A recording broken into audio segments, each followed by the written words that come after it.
Chapter 6 Dormant Flame.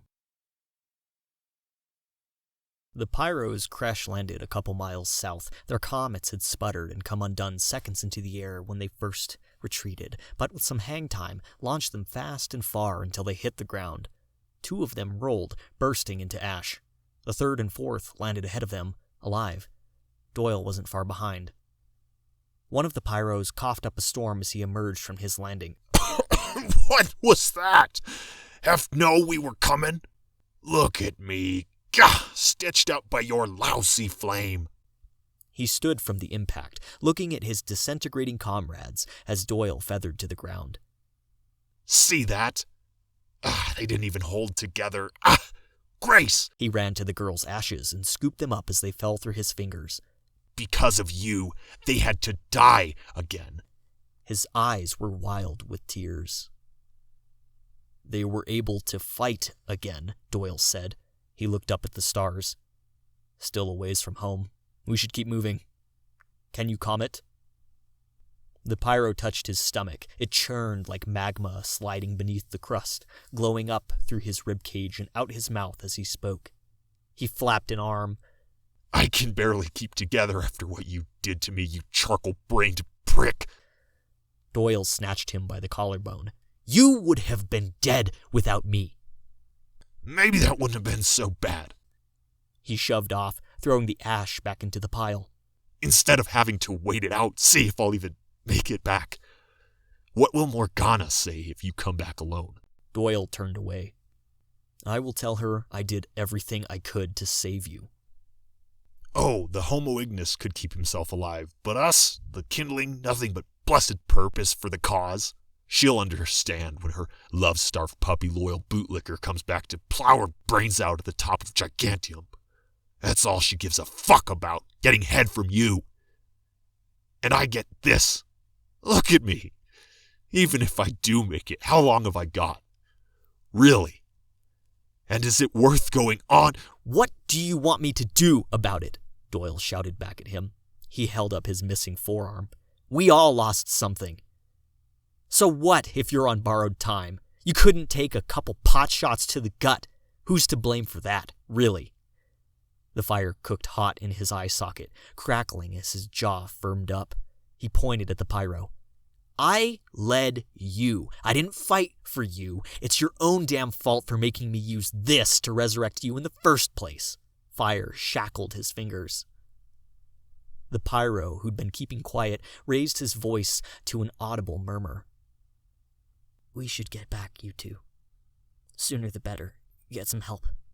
The fire can't keep us alive forever. He sure thinks it can, said the other. It's not his fault. He did everything he could. Did everything he could? By what? Making us like him? I don't want to be a slave to the flame. Have you seen what it does to a guy? Makes a sorry-looking bastard out of him. The more I think about it, the more I think this whole Homo Ignis shit ain't gonna work out if our folks keep dying like they have been. Doyle started walking.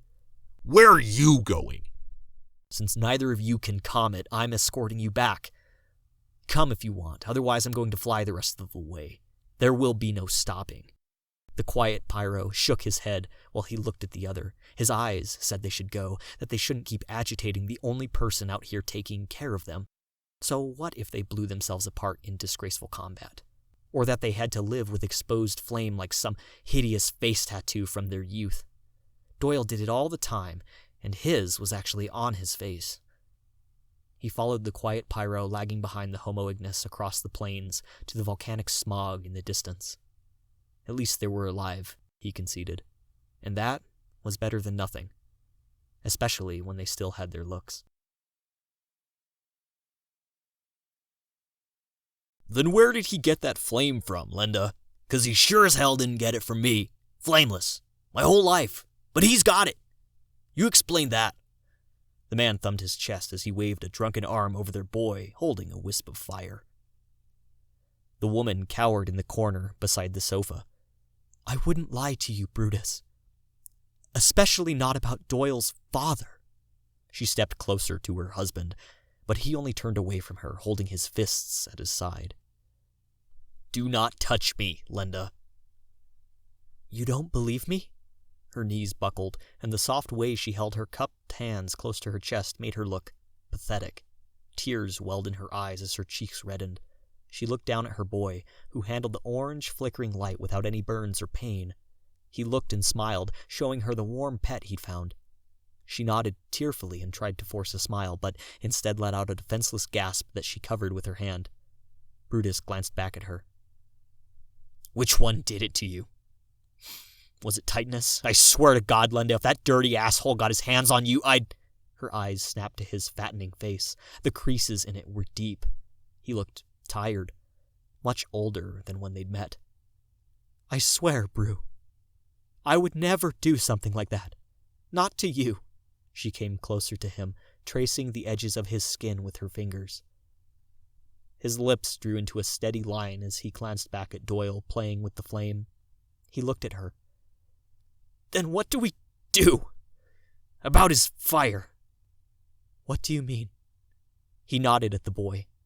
The flame must have come from somewhere, and I do not want unknown fire inside my boy. I'll be damned to send that on as my successor. But he brings potential survival for... I do not want my humanity to survive through hubris.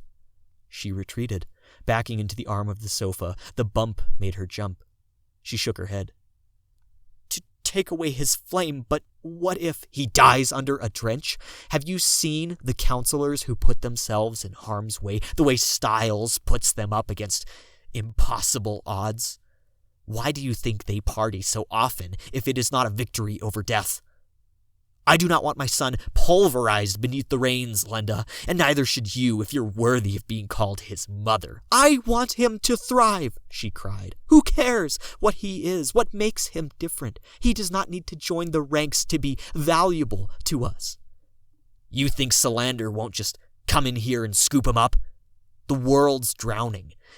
They need all the help they can get. And I will not give my son up as ammunition to throw at their failing sky war. His face was getting red. His knuckles were tight. Not because of your affair, she shouted, making Doyle shrink to the floor. I didn't cheat our marriage. Doyle is yours. How many times must I say that? Lying bitch. You want him dead, don't you? He's a reminder of it, isn't he? Life would be better for you without him. You're pissed because you're in a corner, that you have no way out. I've seen you do it, Linda. You do not fear lying to me. Her face flushed, lips drawing into a violent pucker. Her fists squeezed the couch as she tried to hold back from striking him. Don't you dare accuse me of lying, of wanting my own son dead. I swear to God, Brutus, I will kick you out of this house if you threaten me like that. Kick me out, he laughed. Don't tempt me. He faced the door, imagining it leading to a better life, even if he were alone. How about I don't stay if that boy stays lit? What do you want from me then? You want our marriage to end? That it? After everything we've been through together?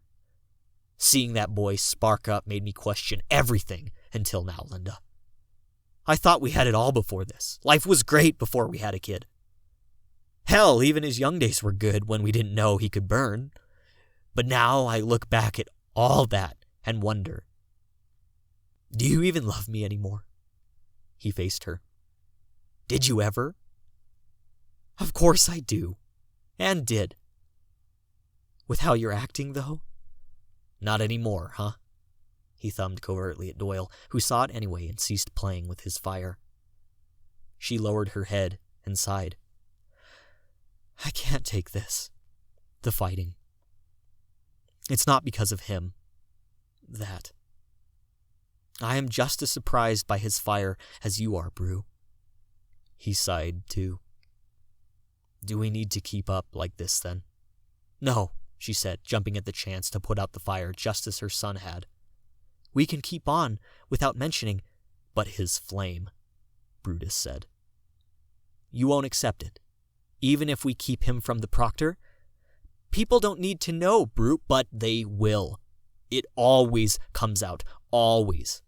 He held up a finger like a chastising father. They'd been like that ever since they'd gotten married. She had been a child, and he had known better than her.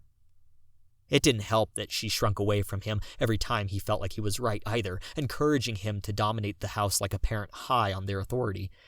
It was his house, his son, his wife, damn it, and if she didn't accept that, then the door was open.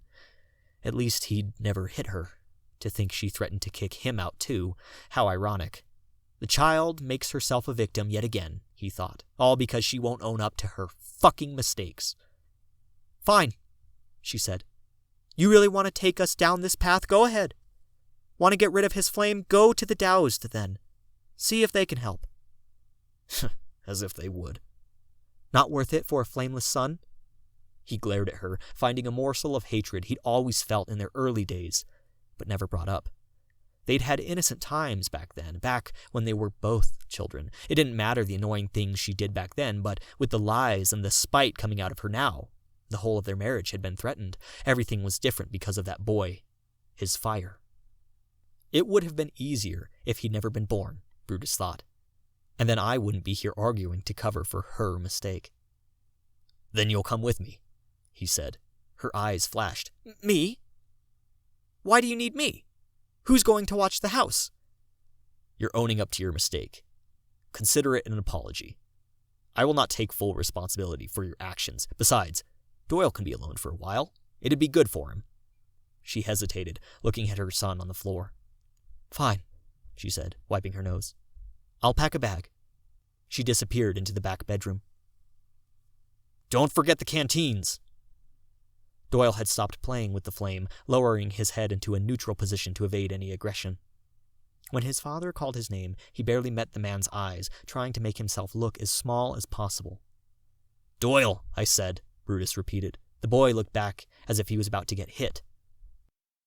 Your mother and me have to take care of some stuff. You be a man for me and watch the house while we're gone? Doyle looked around the wooden interior like his new kingdom. The walls started to look lonesome, as if he could see the years of dust already coating them. He looked back up at his father and nodded when his mother came out with the bags. She came over and kissed him on the top of his head.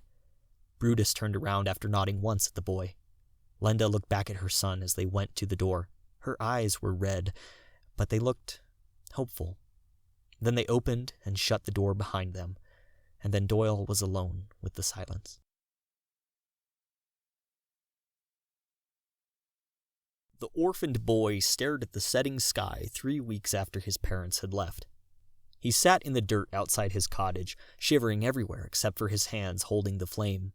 His eyes glazed over at the thought of seeing them on the horizon. Yet despite his patience, despair had begun to set in, and even in his young age there was little he did not understand about the situation now that so much time had passed. That he was alone. For good.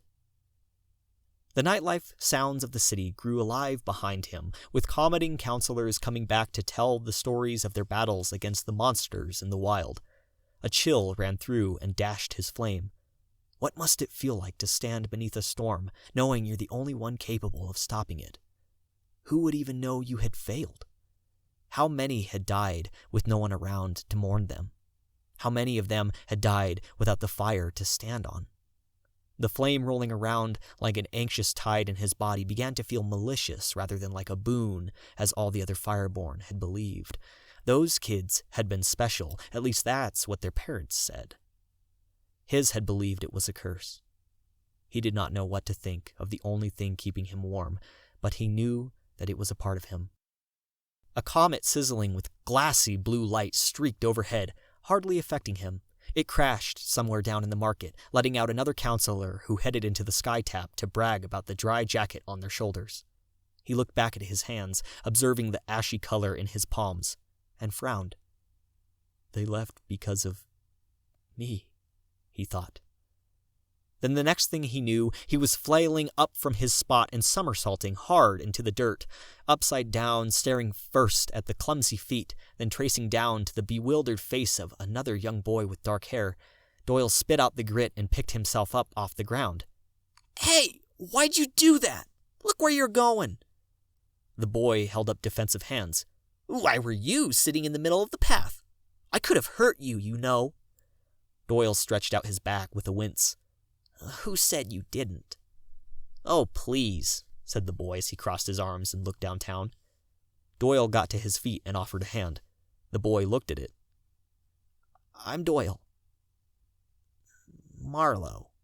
They shook, hands not quite fitting together. "So, I'm sorry if you feel like I hurt you. It's all right. I'll be good." "What are you sitting outside for?" Doyle looked at his empty home. "I'm, enjoying the sunset." "You gonna come to Tightness's party?" Marlowe's eyes flared with excitement. I don't know." "Well, that's where I'm headed. You should come if you want." He started to move around him. The blond boy glanced at the western mountains as Marlowe went down the path. He looked back at him. "Wait!" Marlowe stopped. "I'll come with you. Your parents don't mind?" No, they trust me." "Lucky you," Marlowe said, holding out an arm to wrap around Doyle's shoulders. His fingers were sticky and purple. "I had to sneak out after I said I was visiting Aunt Peggy." "You live in the counselor house?" Doyle asked. "Yeah, my mom has fire. She'll be coming back tonight with the rest." They left the cottage behind and hoofed it down to the hollering streets as the party began to swell. "That means I got it too." He snapped his fingers. A clumsy flame came out. "See?" The light bounced off Doyle's face. "Do you want to fight the storms too?" Marlowe quenched the fire. "I want to be as great as Titanus. Better, if he'll let me. What about you? Either your parents got flame?" Doyle froze. Yeah, Dad does. Not my mom, though." "Well, let's see it."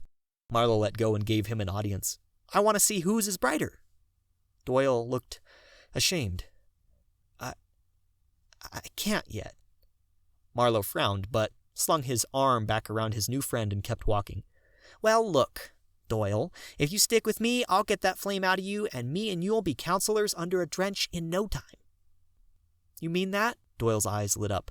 "Of course I do. That's what a hero says, right?